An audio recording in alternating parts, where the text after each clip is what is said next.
In a world of fantasy filled with magic and monsters, humans have always been at war with demonic beasts. However, dragons were the creatures they hated the most.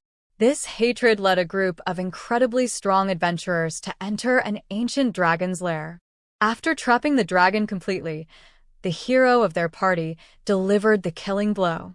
The legendary dragon wondered why these humans wanted to kill him, even though he had never harmed them.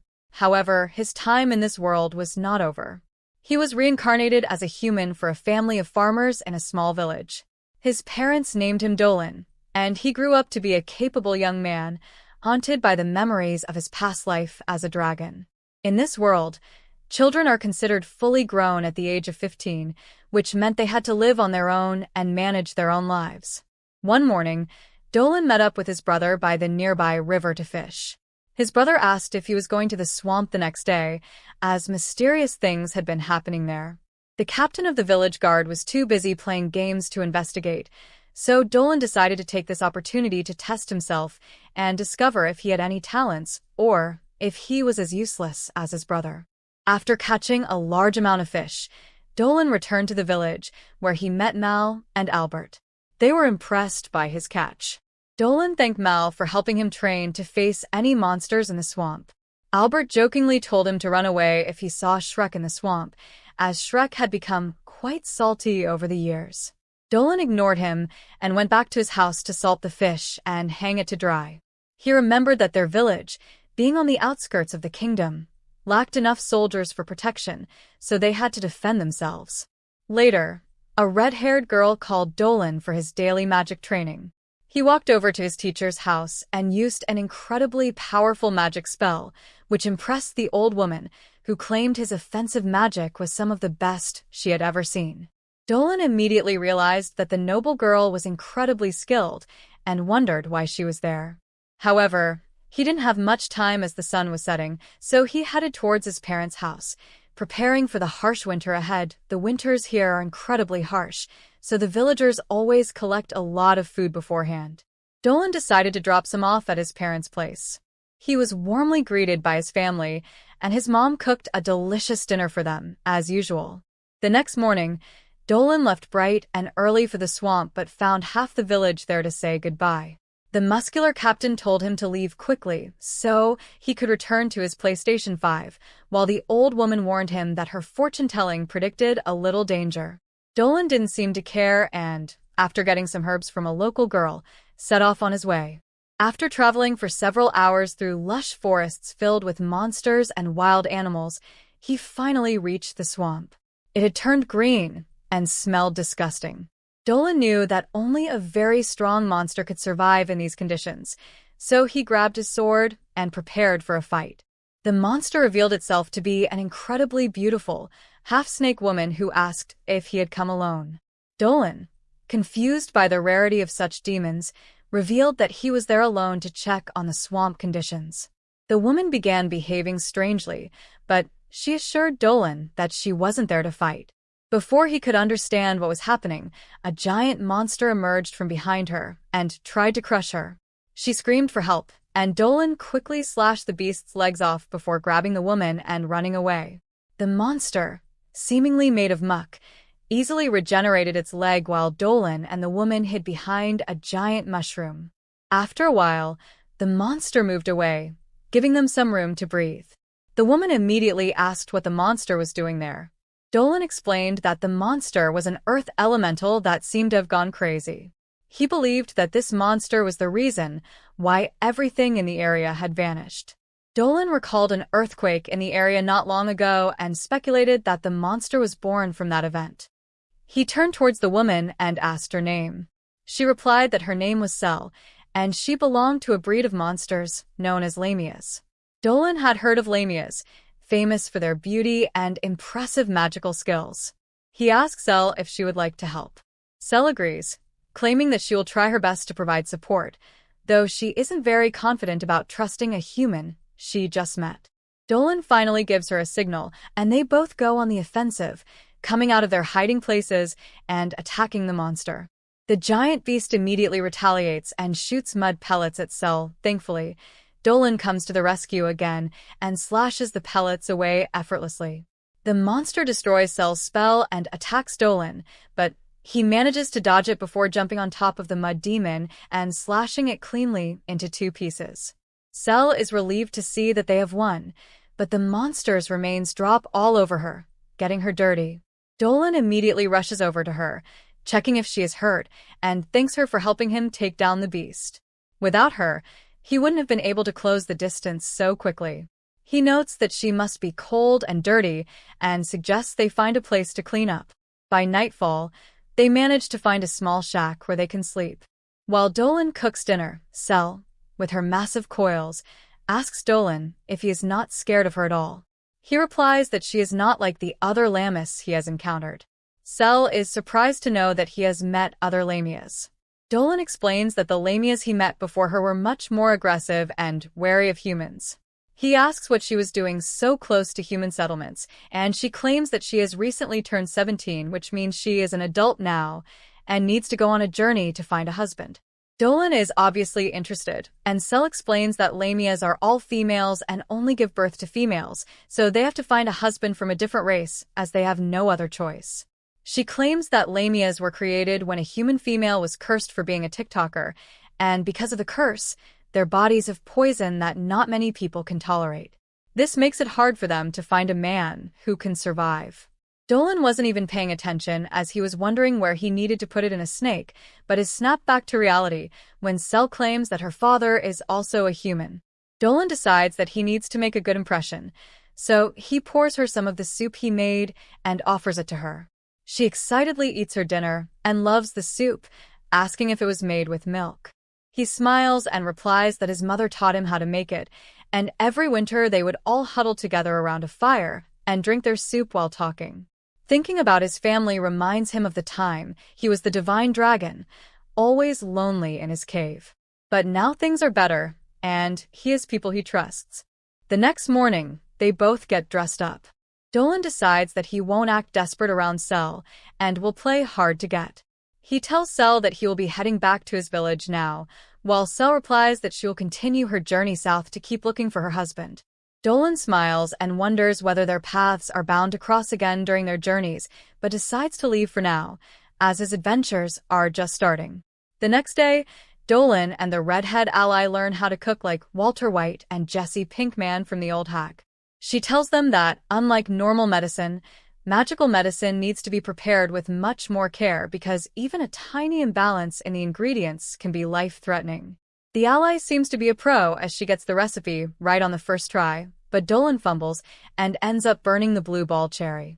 The old hag tells him that he needs to have better control over his fingers, otherwise he won't be able to keep his girlfriend happy. He apologizes to the redhead ally, tells him that it is not the case, and that he can keep any girl happy because she is sure that he has a cannon between his legs. The old hag realizes what's going on. Dolan ignores her words and admits that he isn't good at working on such precise recipes.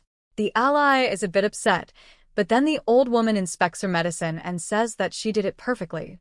She dismisses her for the day and tells her to go out and play.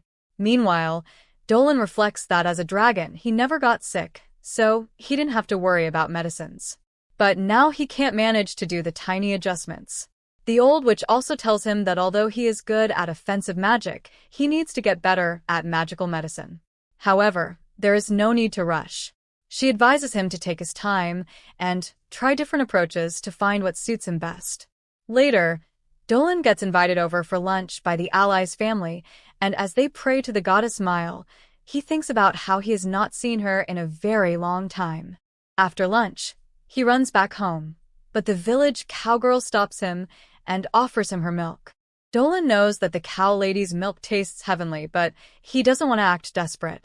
He tries to refuse, but by that time, she has already squeezed out some milk in a cup. Dolan gulps it down in one breath and then runs to the French idiot Albert, who is training some kids to become future knights. They stop training as soon as they see Dolan and rush to show their progress, but he is not interested. He tells them to take a break instead.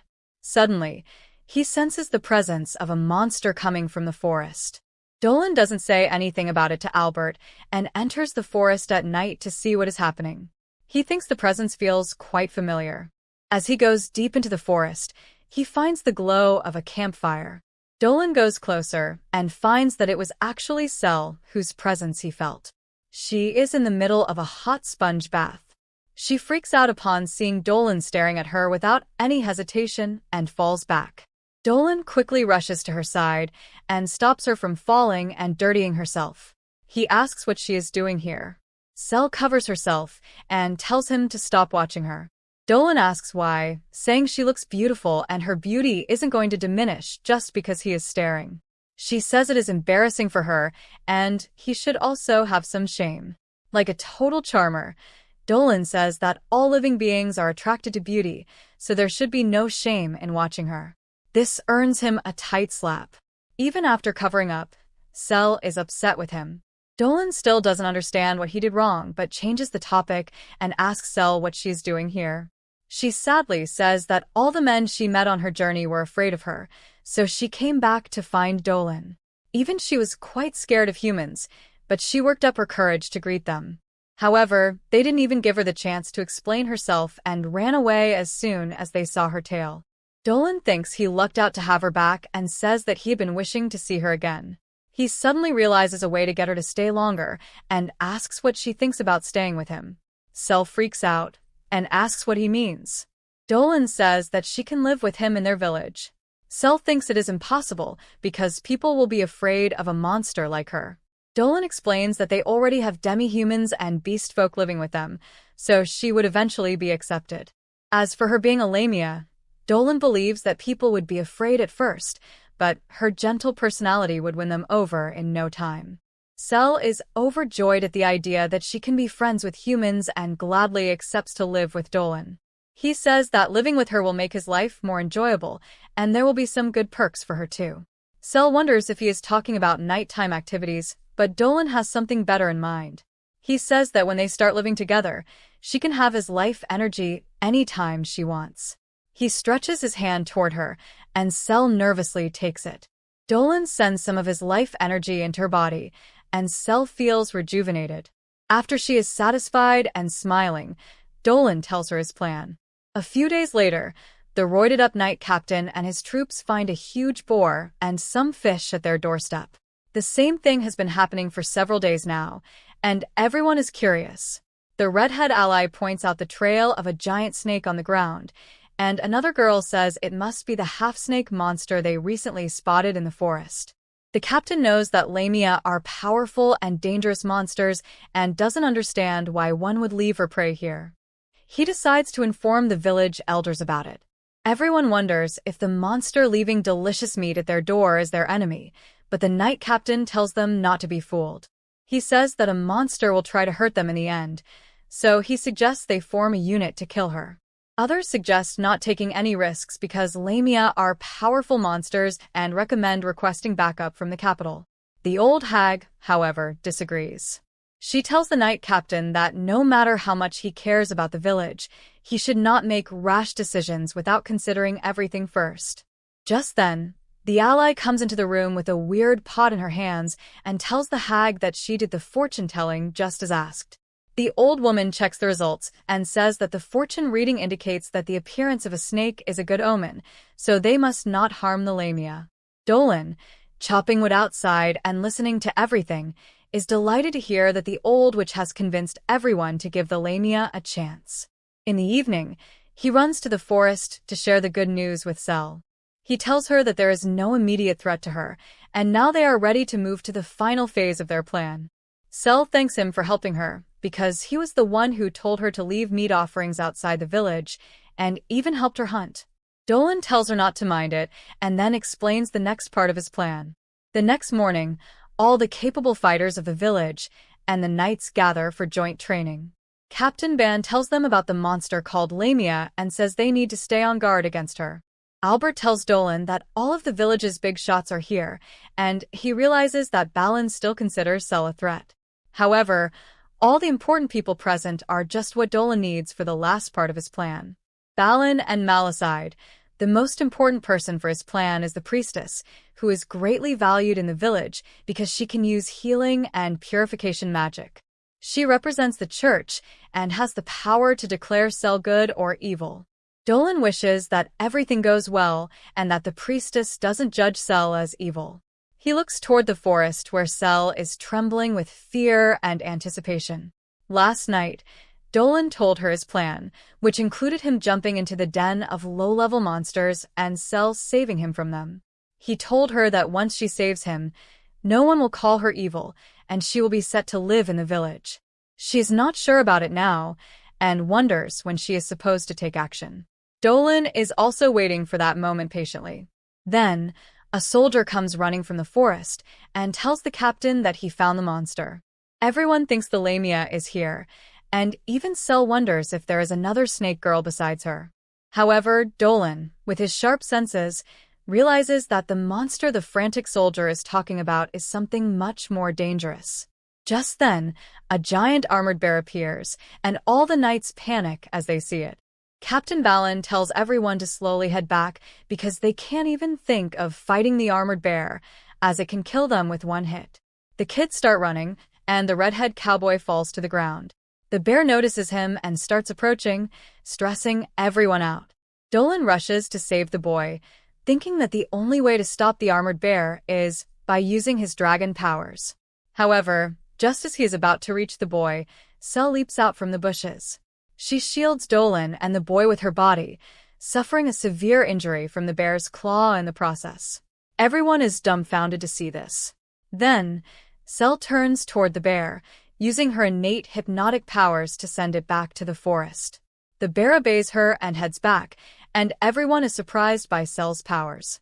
Dolan asks Cell if she is fine, but she sarcastically asks if he is blind and can't see the blood gushing from her wounds. Just then, the knight captain slams his weapon on the ground and tells Cell to get away from the villager. Dolan tells the boy to run away, but he stays behind. Balin asks Dolan to come too, but Dolan asks him not to hurt Cell because she saved his life. Balin says that despite that, she is still a dangerous monster, and he cannot let her go for the safety of the village. Dolan stands up to him, saying that he was not taught to repay kindness with cruelty, so he will stand by her. Balin decides to question Cell before doing anything else and asks if she has been leaving the offerings outside the village. She affirms and then bows before him, asking to let her stay in the village. She talks about how she left on a journey following the customs of her species, but it was a lonely and scary experience. She just wants to stay in the village for a bit and swears that she has no hatred toward humans because her dad was a human too. She promises not to harm anyone and begs them to let her stay. No one is afraid of her anymore, and Balin turns to the priestess for her opinion. The priestess is standing still, staring at the sky as tears flow down her face. A divine light shines on her, giving her a message from the goddess Myro. After the divine message ends, the priestess declares that Cell is not evil, and the goddess told the villagers to live in harmony with her. She approaches Cell and tells her that she is welcome in the village. Cell lifts her head to thank her, but then suddenly faints due to blood loss. Dolan catches her, and she is hurried to the village for treatment. The next day, Cell has recovered enough for Dolan and others to show her to her new house. Cell can't believe her eyes, and when she goes inside the house, she finds many cushions and a stuffed toy on her bed. She is moved by the gesture of the villagers and thanks them. Balin says that he should be the one thanking her for saving his son's life and then apologizes for pointing his weapon at her. Everyone welcomes Cell to their village, and Dolan introduces himself to her in front of everyone to pretend that they didn't know each other from the start. A couple of days pass, and Cell seems to have totally melded with the villagers. She talks and laughs with them, as if she has been here her whole life. Thanks for watching, and please subscribe to keep up to date with the next episode.